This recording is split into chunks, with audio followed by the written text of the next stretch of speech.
February 2021. 4chan's export. A user calling himself Son of Antanon appeared with a story that shook the board. He claimed to be the son of a doctor stationed at McMurdo Station in the 90s, and what his father witnessed there could explain why so much of the continent remains off limits to this day. He began simply, "I'm using a name because it's easier to keep track of this shit. Some background. My dad is a doctor. He was stationed at McMurdo for 11 months in the 90s. Not saying what year, because he was the only doc there and y'all could track me down. He frequently went out on scientific expeditions." He apologized for his writing style, saying he had dysphagia. His fingers moved faster than his brain could think, so his posts were littered with spelling errors. Didn't matter, the content stopped the board cold. According to his father, there were zones on the ice where nobody went. They were not restricted by law or safety regulation, but by fear. First and foremost, there were some areas people just didn't go to. They weren't environmentally hazardous, they were just avoided for one reason or another. When my dad asked one of the researchers, who'd been there for 10 years, he went pale and told him to shut up. It was about 30 miles south, 10 east of McMurdo. They took a 5-mile detour around whatever the hell was there. The deeper he went, the stranger the details became. He described thin-walled metal tubes protruding from the snow, with hatches that were always locked. They were said to be emergency shelters, yet their construction was too weak for real protection. Then came the description of a building unlike any other on the continent. One time, they were cresting a hill near the spot they avoided, and a grey building with a white roof was in the distance. It didn't look like the normal shelters, but almost like an office building. He confirmed later that the structure was built by American hands, not foreign ones. The mystery of the building was soon overshadowed by something much larger. The OP's father had heard stories of shapes moving through snowstorms. Shapes large enough to show up on radar, but too fast to identify. In 5-legged things that crawled across the continent at night or in snowstorms. There were sightings from the military personnel there. My dad had a Polaroid of one with the footsteps, and it was a foot deep in snow already packed down by a 10-ton truck. Pressed for more detail, he wrote that the creatures stood 20 to 30 feet tall, possibly more. They walked on 5 thin legs and had upright torsos like towers of pale bone. He admitted the story sounded insane, but repeated his father's belief that the beings had been discovered frozen in ice cores. During extraction, they thawed, multiplied, and spread. They were frozen since the Ice Age, apex predators at the time, dog-level intelligence, less supernatural, more cryptid. They were vulnerable to gunfire, but fast, and they used snowstorms as cover.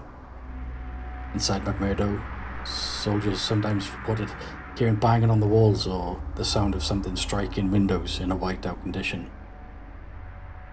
The doctor had seen what those creatures could do.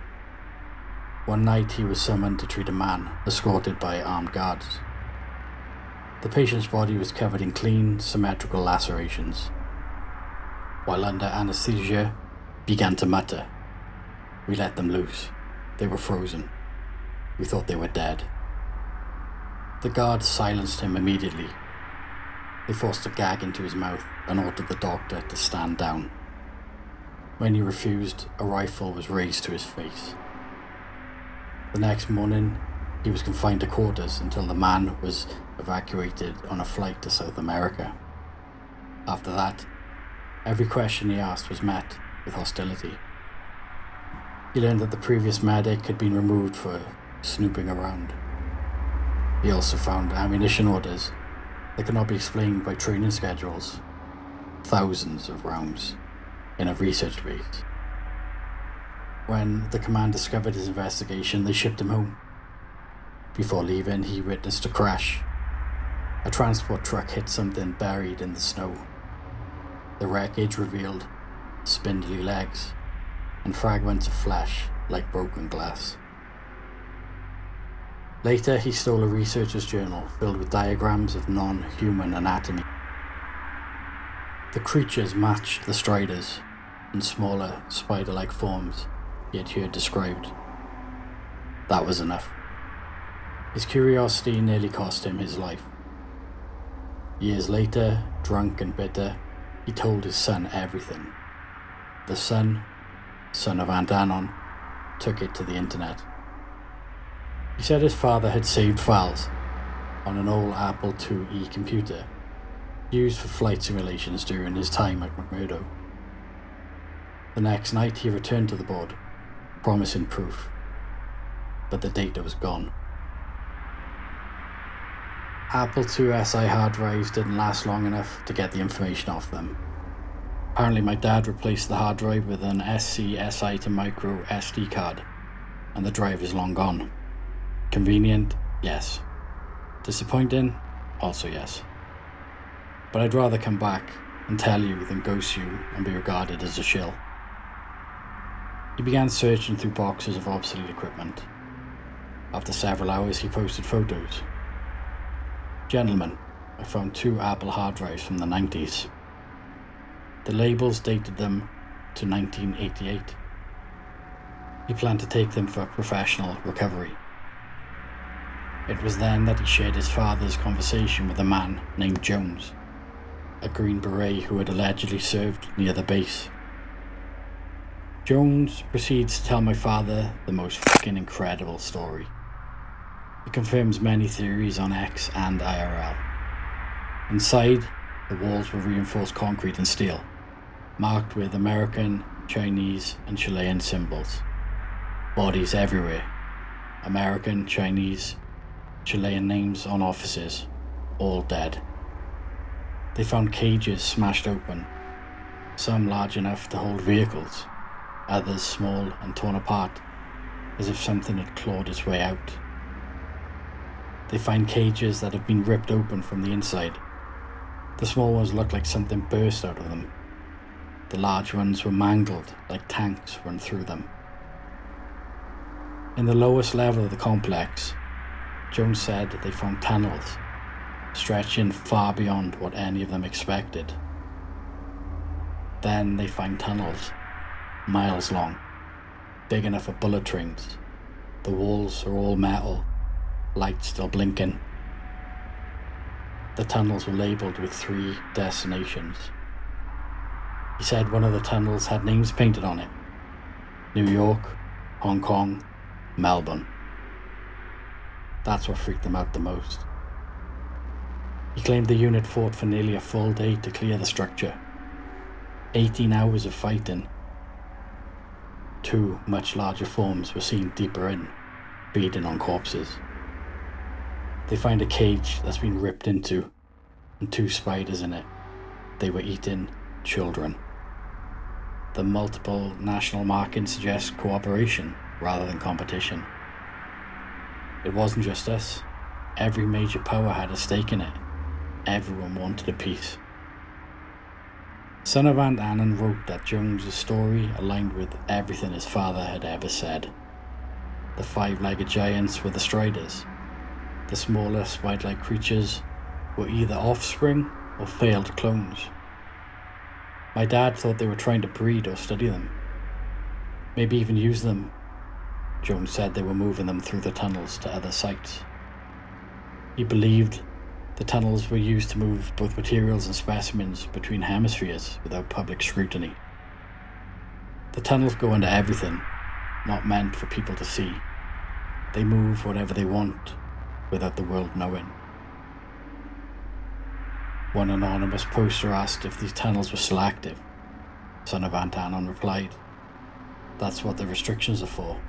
If they shut the continent down, they can say it's for environmental reasons. Nobody questions it." He ended that account with a final message to the board. "I'll get the data off the drive when I can. I'm not ghosting. One thing this Anon does is deliver. then nothing. No follow-up post. No data recovery. No return.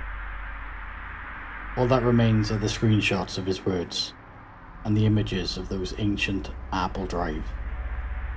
The story has circulated ever since. Some call it the most detailed fabrication in X history. Others point out how measured his tone was, how consistent his timestamps and phrasing were. There is no proof, only a chain of posts from an anonymous user who never appeared again. Maybe he was lying, maybe the drives were empty, or maybe his father told him the truth about what lies buried under the ice. Antarctica is still locked down by treaty. Travel remains tightly controlled. Vast regions are untouched by any public expedition. And somewhere out there, if you believe the son of the Antarctic Doctor, tunnels older than modern memory still stretch beneath the frozen continent, sealed, silent, waiting in the dark. And that was the story of McMurdo Station. Half confession, half nightmare, an entirely internet legend. Whether it's truth, fiction, or a little of both, one thing's certain: it captures what makes online folklore so powerful, the way a single anonymous voice can make us question what's waiting out there in the cold, dark places of the earth and the web. If you enjoyed this episode, don't forget to subscribe, leave a review, and share with the other curious minds in your life. Until next time, stay warm, stay curious, and keep your signal strong.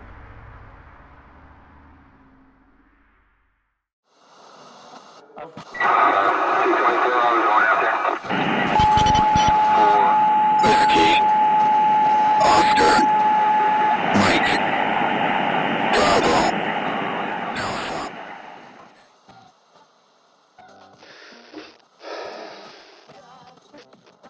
Entry 1. Werewolf. I first encountered the elusive werewolf outside of Buenos Aires in the fall of '47.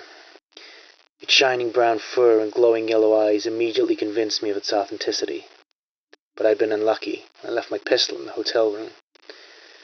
I learned firsthand the ferocity and tenacity with which the man-wolf can pursue its prey. After a harrowing 2 hours spent darting through the shadowy alleys of the slums of Argentina, I found my way back to my hotel room and I readied my pistol. It is indeed true that silver is the only substance that can pierce a werewolf's skin. Fortunately, the projectile doesn't need to be purely silver, only to have a certain amount of silver within or upon it. Lining the barrel of a blue steel revolver with silver will produce an almost infinite supply of silver bullets. The bullets must kill the creature. Merely shooting it with silver will not facilitate the change back to human form.